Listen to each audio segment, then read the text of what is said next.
You know, the funny thing is, on the outside, I was an honest man, straight as an arrow. But then I had to listen to Thrive Loud with Lou Diamond to learn to be a crook. Would you like to learn from those that are taking their lives, their businesses, and their passions to the next level? Best-selling author of Speakeasy and master connector Lou Diamond is here to connect you to some of the most inspiring and amazing people on this planet. Get ready to thrive loud with Lou Diamond.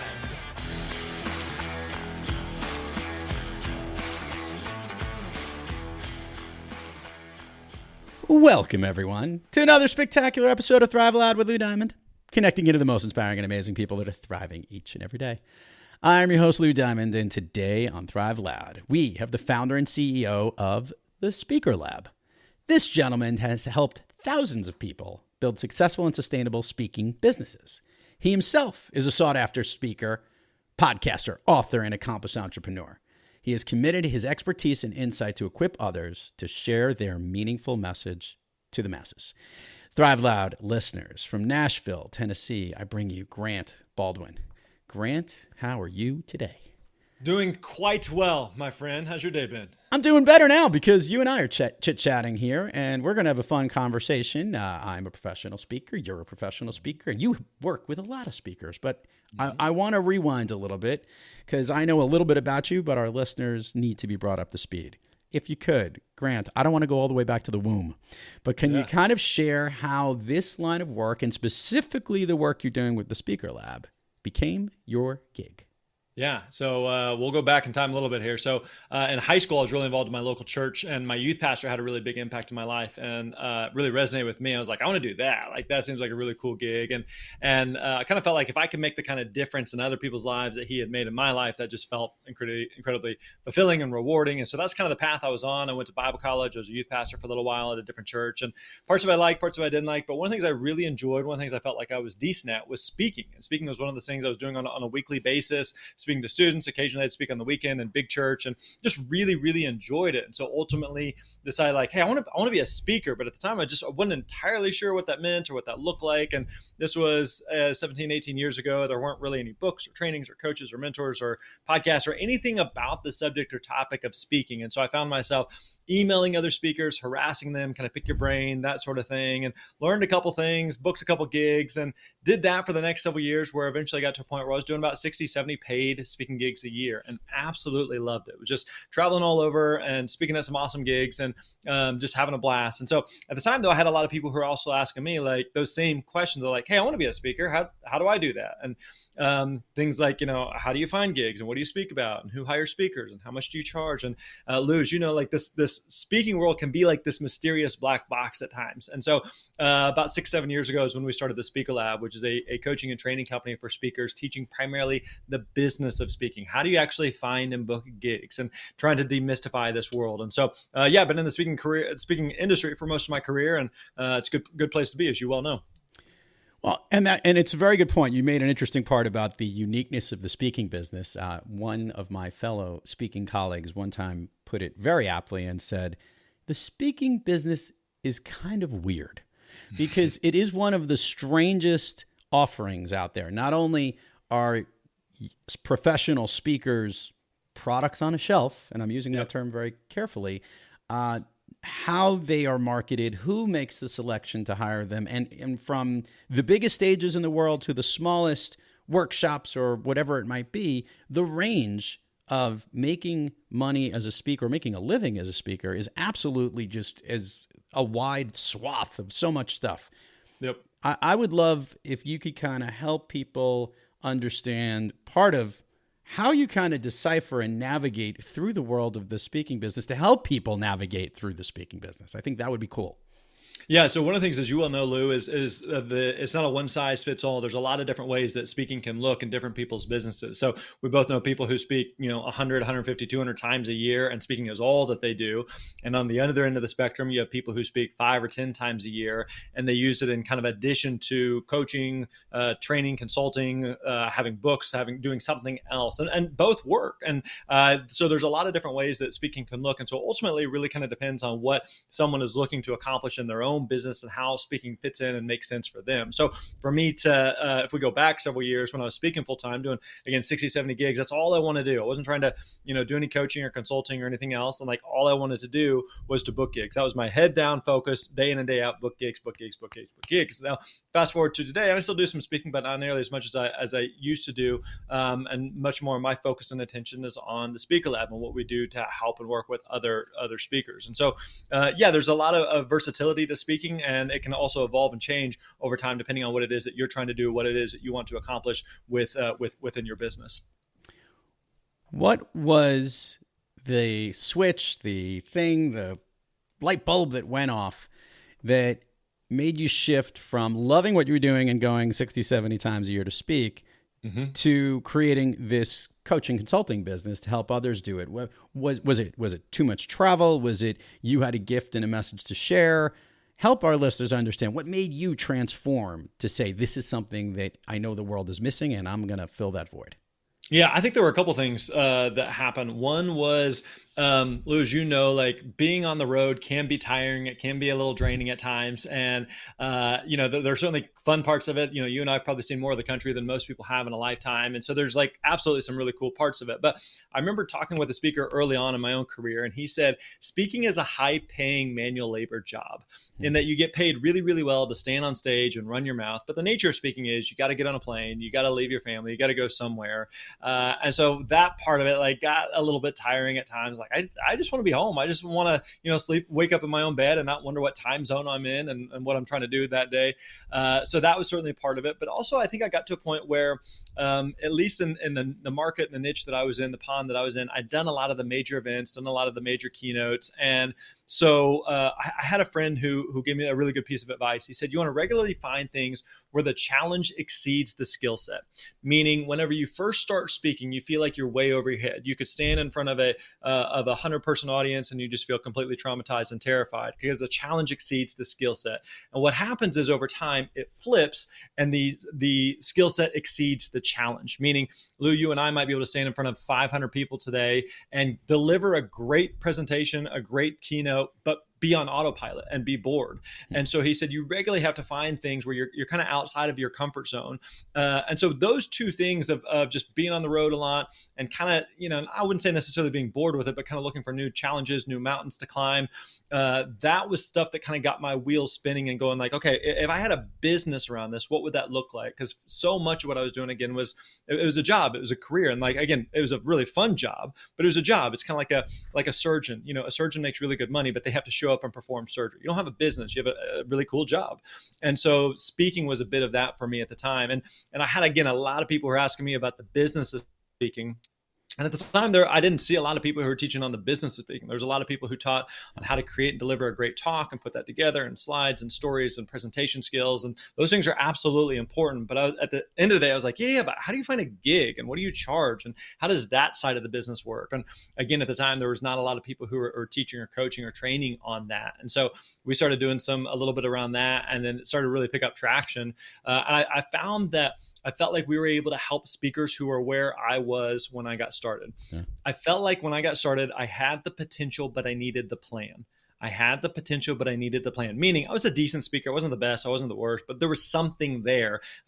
Someone just tell me what to do. Like, how do you find these gigs and who do you reach out to and who do you talk to and what do you say to them? What do you speak about? Like someone just demystify this for, I can do it. I'll put in the work, but I just need to know, like, where's the roadmap? Where's the plan here? And there just wasn't any. And so I think that when we've started like trying to solidify that, codify that, and teach other speakers, here's what you need to be doing, and then see the light bulbs come on for them. It's kind of like you push that first domino, and for a speaker who books their first gig or their 10th gig, and then they're just like, oh, okay, I got it. It clicks, this light bulb, eureka moment, when they feel like they can do this. That's been incredibly, incredibly fulfilling. So yeah, that's the core of how we spend our energy and effort today with speakers. So I wanted to hit this one because this is going to be an interesting perspective specifically from the work that you do. Like everyone in every industry, when 2018 and 19 was coming, even the very beginning of 2020, you're a professional speaker or you're helping to train a lot of speakers. It's busy and the business is normal. Then the pandemic hits And very much like the supply chain issues that the whole world was facing when, like, this very fast moving train stops and it just is like a whole mess of cars colliding into each other and then trying to get restarted again. Yeah. The speaking industry has been an interesting one. One, because in an interim gap, nobody was going in person into audiences. Two, the medium you and I are recording this in right now became something that people were trying to at least bridge a gap. And now, as we've sort of gotten back into normal flows, the business has obviously changed. Help our listeners understand, at least from even helping people who have now come into the world, because one of the things that I do know happened, having hosted this podcast show, is that more and more people, a light bulb went off and said, I want to be a professional speaker. I want to figure out what to do when the pandemic hit. Very good for somebody like yourself. Tell me how both you've seen the adaptation in the industry and how you've had to adapt the Speaker Lab to help people in this world that we're in today of speaking.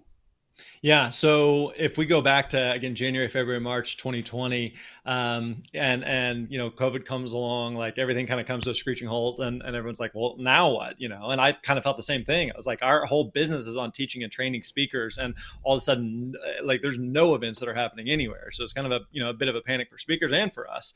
And so I think, fast forwarding here, this is kind of what we thought might play out, but I think this is going to sound a little weird, but I think that COVID, the pandemic, has been one of the best possible things to happen to the speaking industry. And here's why. Prior to the pandemic, virtual speaking, as you know, Lou, wasn't really a thing. It wasn't something that event planners were really taking seriously. Speakers weren't taking seriously. You kind of dabble in it here or there, but it just wasn't a big deal. Well, pandemic comes along, and all of a sudden virtual is the only game in town. It's the only option. Everything in person stops, as we all remember. But what we've seen happen is that as we kind of come out of the pandemic more and more, and live events have come back more and more, they're not coming back in replacement of virtual events, but they're coming back in addition to virtual events. And so in many ways, there's greater supply than there was previously, because there's going to be more in-person events than there were previously, but also people who during the pandemic, who historically had not done a in-person event, all of a sudden are leaning into virtual events, and they're looking for good speakers. Now, they may have different budgets and it may look differently, but they're going, I still want a good speaker for my audience or for my team meeting or for whatever it may be. And so what we've seen today, fast forward to this point in early 2023 when we're recording, is there's a significant amount of in-person events that are available, and also a significant amount of virtual events. It's also created a lot of opportunities for hybrid events where maybe you are going to speak in person, but there's also going to be, telecast virtually, which is happening more and more, which is also, that happened a lot, pre-pandemic as well. But the other thing that we're seeing is speakers who are able really to combine these and say, okay, maybe I'm going to come in and I'm going to speak in person to your group, to your team, to your audience. And then maybe for the next 6 months, we're going to do a once a month Zoom to help with some of the implementation or some of the brainstorming about something that I talked about. And so it's created opportunities for speakers to do more than just, hey, I fly in, I speak, I leave, and that's the end of the transaction. But how can I continue to go deeper with this audience or with this client, work more with them based on whatever it is that we talked about? And so it increases the speaking fees that speakers are able to charge, increases some of the opportunities that they may have. May mean that they need to work with fewer clients because they can go deeper with any individual client. So again, I think it's just the pandemic has created a lot of different opportunities for speakers to create some versatile different options of how they can deliver a message, how they can serve a client that didn't previously exist prior to the pandemic. I'm going to go here, and this might be one, we'll call this a hot take. We'll call this Lou's take, but it's an interesting one. I want to get your take on this. And that is, the speaking space is crowded. You can go search the term speaker in LinkedIn on their profile pieces, and you will not believe how many people have that actual word in their description, whether they're a professional speaker or they just happen to be a TEDx speaker or they're a CEO that every now and then shows up and speaks. And we've also had a tremendous change in how people are presenting virtually, in person, where they need to be. Okay, one, your take is it too crowded? And is there so much demand and so many opportunities out there? The key thing is finding your right lane, your right niche, and kind of like nailing it. Get your take on this. I'm actually really curious to hear, Grant, what you have to say on this. Yeah, it's a good question, and it's a fair question because there's a lot of speakers. I remember speaking at a conference a couple of years ago, and I met a guy before I spoke. Lou, as you know, like before you speak, you're just another person that is at an event, right? And people are like, "What are you? And who are you? What do you do? Why are you here?" You know, and but then after you speak, it's like, "Oh, you were that guy. You were the dude, right?" And so before I spoke, met someone just I don't know, in the hall or something. They're like, "What do you do?" And I said, I'm a speaker," and they're like, "Oh, me too. I'm a speaker." I was like, "Oh, cool," you know, and so didn't really think anything of it. And so I saw them the next day, and they came up to me and they're like, "Hey, I checked out your website. Like, you're actually a speaker. Like, that's really cool, you know?" And to your point there, it's one of those things where someone speaks once and all of a sudden, you know, they put it on their bio or wherever, like, I'm a speaker. And so, you know, Lou, you and I have been in the industry for a while, so we know people who, you know, are speakers, and we know people who are like, kind of speakers. And so understand that, and that, you know, in this day and age, and this isn't just true today, this has been the case for decades and decades, longer than either of us have been around. Like, speaking, we humans ascribe a certain level of prestige and recognition to it. And so a lot of people say, "Hey, I want to position myself as a speaker, as an expert, as an authority." As far as your question going, like, is it too crowded? You know, the great thing about speaking is there's not one speaker who can speak to everybody. No matter how great we are, no speaker is doing 365 dates a year, nor would you even want to. And even if you did do that, there's thousands of events that happen on a daily basis all over the world. So even as you add speakers in, it's a really big pie, and you don't need a massive slice of that, because one person can only do so much. I remember working with a speaker a couple years ago, and they were a veterinarian, and so they came to us. They went through one of our programs, and they said, "Hey, I really want to get into speaking." They kind of went through some stuff. They came back to me like a month or two later, and they're like, "I just booked my first gig for $5,000. I was like, "Awesome, that's great. Tell me about the gig. Where is it?" They lived in Connecticut, and they were invited to speak at this gig in Vegas for a pet sitting conference. A pet sitting conference.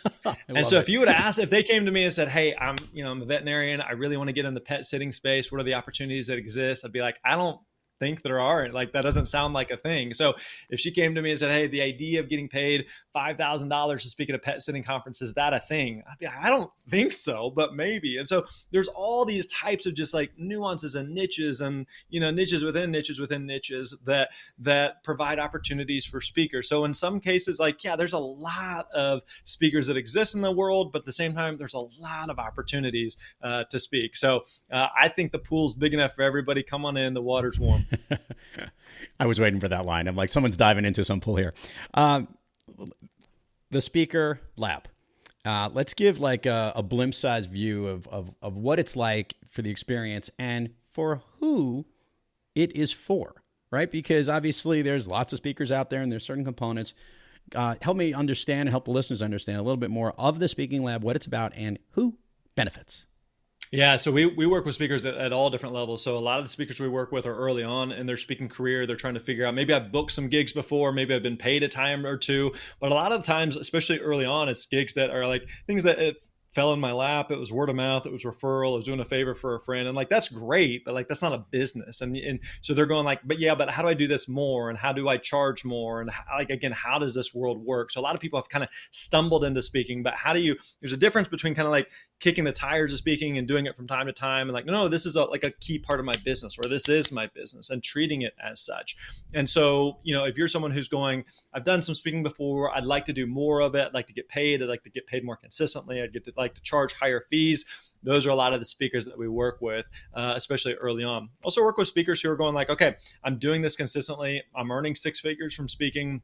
Now I'm starting to run into challenges like, figuring out hiring and operations and logistics and systems and finances and just things that like you didn't think about whenever you're smaller. Now all of a sudden, like, hey, I'm making real money and I want to go deeper with clients, but I also need to figure out kind of the back end of like what I'm doing here, and not trying to duct tape everything together all the time. And so trying to figure out systems, processes, structure, that sort of thing. And so, yeah, we work with speakers on both ends of the spectrum, depending on really what people are looking for.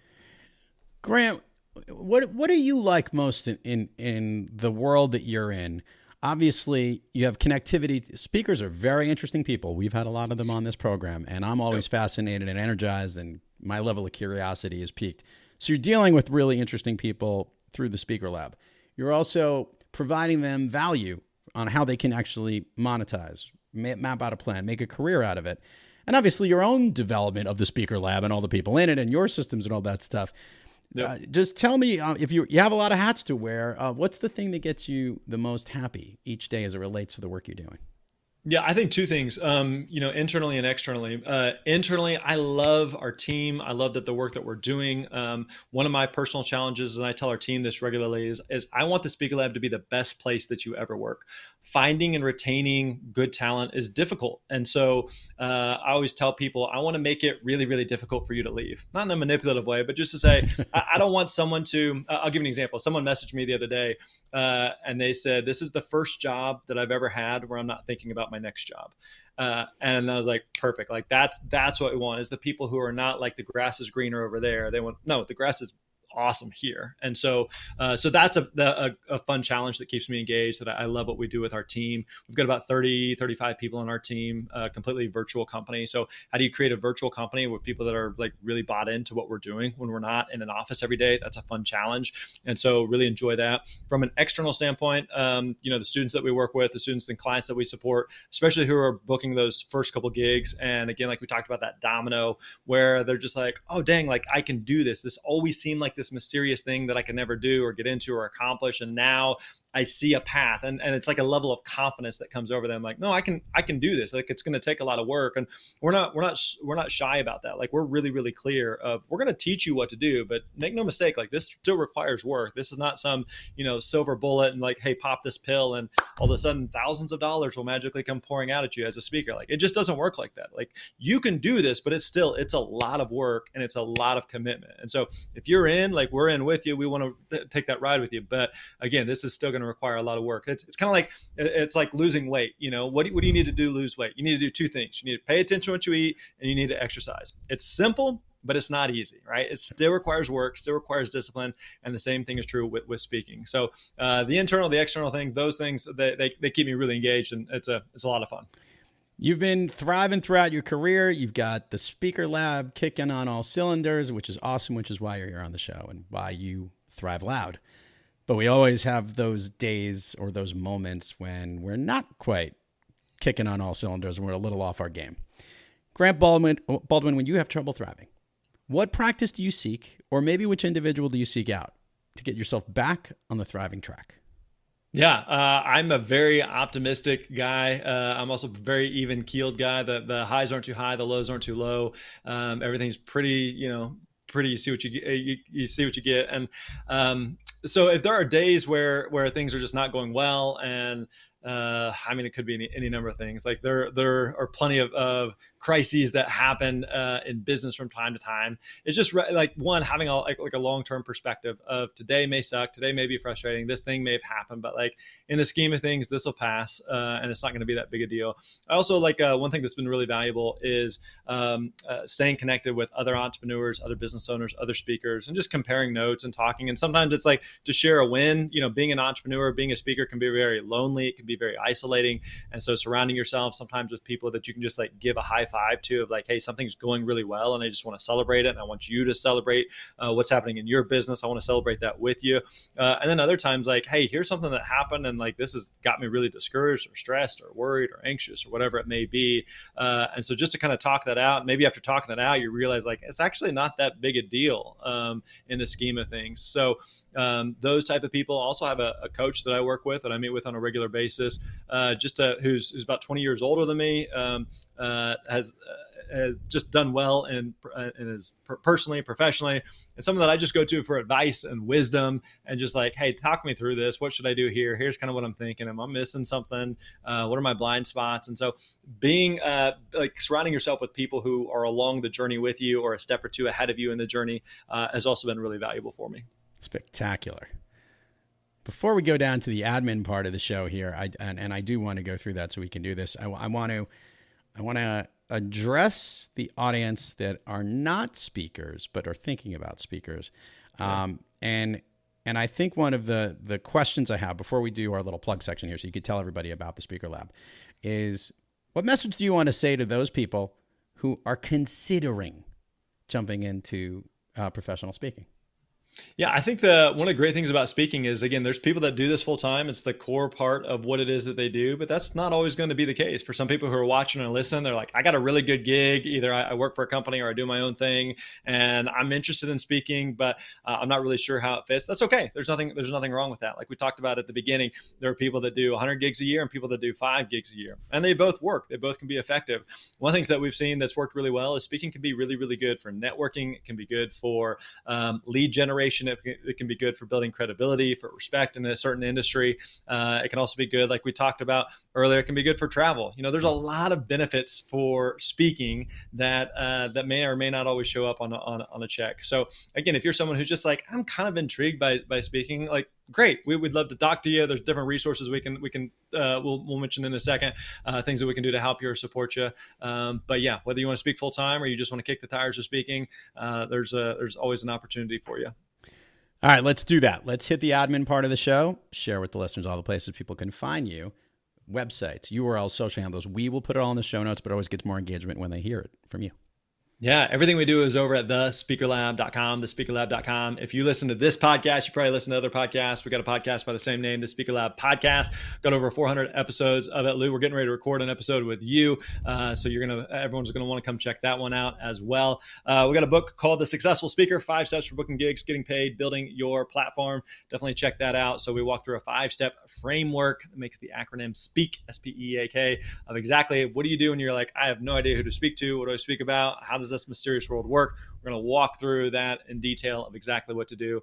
But yeah, check out the podcast, check out the book, and if there's anything we can do to help you support you, let us know.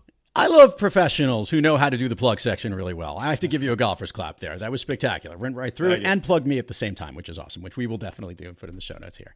All right, Grant, are you ready, even though you've been born ready, to go down Fun Street here on Thrive Loud?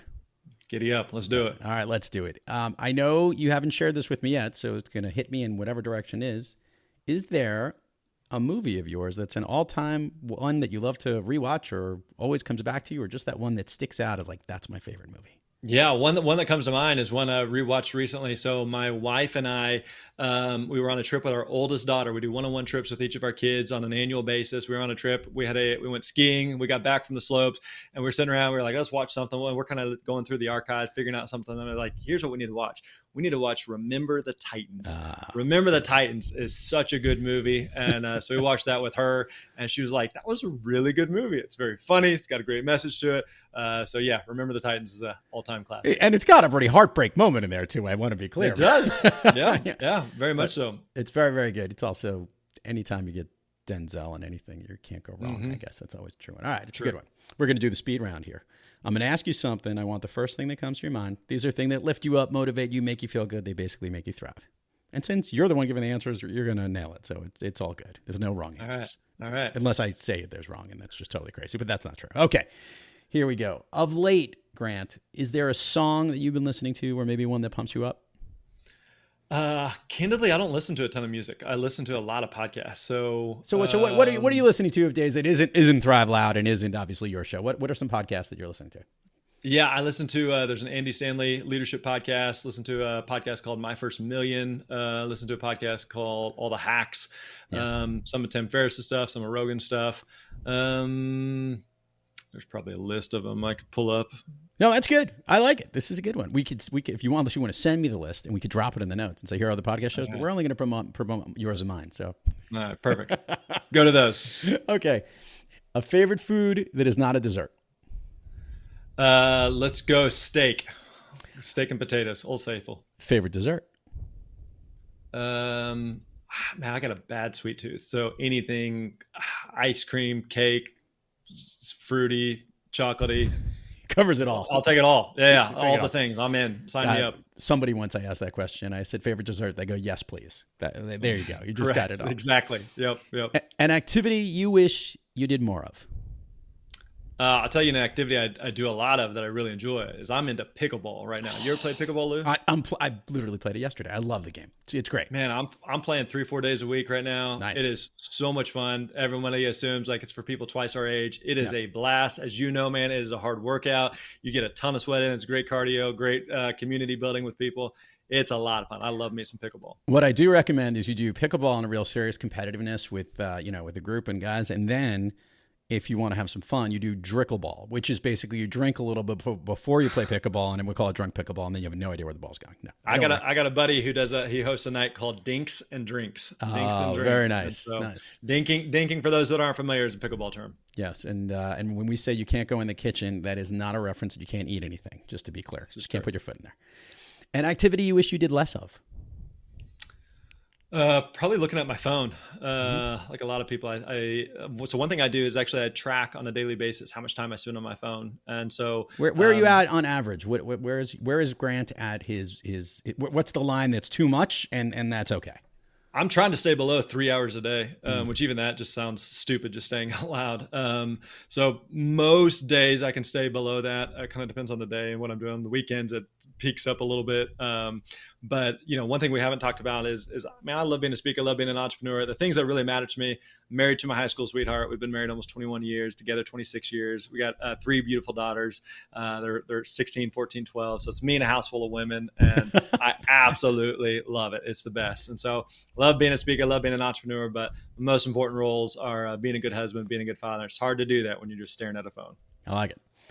We did an activity you wish you did more of. We did an activity you wish you did less of. I want to know, is there an activity other than pickleball, an activity recently that you've tried that you'd recommend for others to do the same?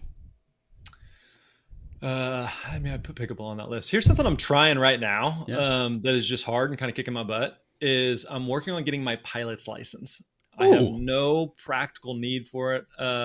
We like to travel, but it's easier just to hop on a Southwest plane. I've always just thought it'd be kind of cool to get my pilot's license. So been working on that. Even if you're someone who's like, I have no desire to do that, go take a discovery flight sometime. And it's a ton of fun. And it's just a different perspective being up there with all the controls and switches. And I've been able to solo a couple times at this point now, and probably another month or so away from getting my pilot's license. So it's a lot of work, but it's pretty fun as well. I like that. And what size plane what are you flying when you fly? Yeah, just a small little Cessna, a little 4-seater, so nothing fancy. It doesn't go very fast, but you're when you're up in the air by yourself and you're like, I got to figure out how to get this back on the ground. Nobody's up there to help you out. It's quite the feeling. Awesome. If I could snap my fingers and Grant Baldwin can be anywhere in the world, where is he? I'm wherever my girls are. My wife, my daughters, I want to be with them. I love doing life with them. We love to travel. We love adventures. In fact, last night we were sitting around talking about different trips that we want to take this year. We already got several trips booked out. We're like, yeah, what about this one? What about this one? And the girls were like, hang on, we already got a bunch. It's like, yeah, but let's do another one. Come on, So we love going on trips, love having experiences with them. They're a lot of fun. Love it. Grant Baldwin, the Speaker Lab. Everybody check out the notes, the links, and he's helping to help you get your message out there. Thanks so much for coming on the program, my friend. Lou, thanks, buddy. Appreciate it, buddy. You got it. To all the listeners out there, thank you for joining us. And until next time, keep moving onward and upward. And remember, be brief, be bright, be gone. You've been listening to Thrive Loud with your host, Lou Diamond. Check us out on the web at thriveloud.com and follow us on Instagram, LinkedIn, Twitter, and Facebook at Thrive Loud. And check us out in the Good Pods app at Thrive Loud, where you can follow, listen, and connect directly to Lou and all of the Thrive Loud episodes. Thanks for listening.